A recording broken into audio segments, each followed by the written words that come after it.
অনেক বাচ্চারা আছে। আমি দৌড় দিয়ে এখানে আসতেছিলাম আর আমার মাকে বলতেছিলাম, মা বাচ্চারা মরে যাচ্ছে মা।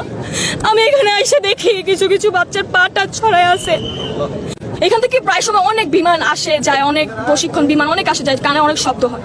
তো কালকে যখন এখানে জিনিসটা আসছিল, এত জোরে সাউন্ড আপনারা জাস্ট কল্পনা করতে পারবেন না, মানুষের কানের পর্দা ফেটে যাচ্ছিল। জিনিসটা আমি জাস্ট 5 সেকেন্ডের মধ্যে দেখি এখানে এসে পড়ছে। আমি জাস্ট কল্পনা আমি জাস্ট বুঝতেছিলাম না যে আমার কলেজটা হচ্ছে কি।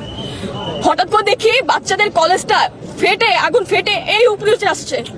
আমি বলতেছি এখানে তো অনেক বাচ্চারা আছে। আমি দৌড় দিয়ে এখানে আসতেছিলাম আর আমার মাকে বলতেছিলাম, মা বাচ্চারা মরে যাচ্ছে মা। আমি এখানে এসে দেখি কিছু কিছু বাচ্চা মোরা দেহ ছড়ায় আছে অর্ধেক। আপনারা কি তাদের বাঁচায় আনতে পারবেন? তারা কি আর জীবনে তাদের মা বাবার কোলে আসতে পারবে? আপনারা বলেন। এখানে আমাদের একটা সময় ছুটি হয়, মনে করেন 12:40 বা 50-এর দিকে এখানে হয়তো এই ধ্বংসটা হয়েছে। তো আমি যখন সামনের দিকে আসি, অনেক বাচ্চাদের মরদেহ আমি সবসময় ফোনে দেখছি, খবরে দেখছি। আমি কখনো কল্পনা করি না যে চোখের সামনে আমাকে এইগুলো দেখতে হবে। দেখতেছিলাম বাচ্চারা নিজের শরীর চামড়া পুড়ে যাচ্ছে, সে অবস্থায় হাঁটতেছে, জানের ভিক্ষা করতেছে, আমাকে কেউ বাঁচাও। আপনারা কেউ বলতে পারবেন বড়রা যখন মারা যায়, হ্যাঁ ওইটা একটু হলেও কম কষ্ট লাগে, কিন্তু ছোট ছোট যে বাচ্চারা মারা গেছে।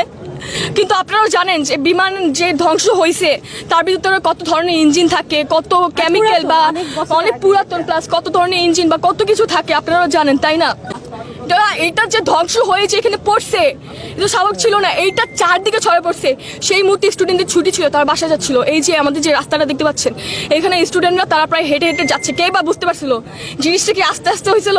সাথে সাথে 2 মিনিট আগেও যেখানে বাচ্চারা ভাবছিল যে আমি বাসায় যাবো, আম্মুর সাথে দেখা করবো বা আব্বুর সাথে দেখা করবো, বাসায় যাবো, আমার পড়া আছে বা এরকম কিছু, সেই মুহূর্তে 2টা সেকেন্ডও লাগে নাই বাচ্চাদের জানগুলো যেতে।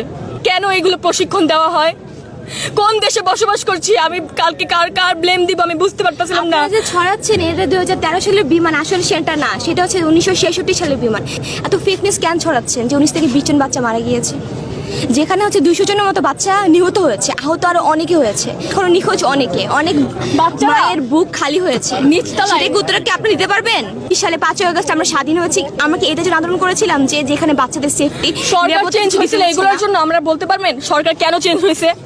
তারা এত আধুনিক বাংলাদেশ তৈরি করতেছে। দাবি এটাই যে এই এত পুরানা বিমান দিয়া কেন এই ট্রেনিং গুলি করা, আর এই ট্রেনিং গুলি কেন এইসব জায়গা আনে?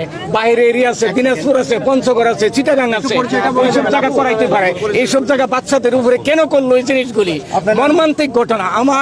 আমার কান্দন, আমার চোখের পানি কালকে আমি ধরে রাখতে পারি না। যে মা বাপের কাছে বাচ্চা বলে আসছে যে আম্মু আমি স্কুলে যাচ্ছি, দুপুরে আমি এই জিনিসটা খাবো, সেই জিনিসটা আমি খাইতে পারি নাই, আর এই বাচ্চা মিলিটারি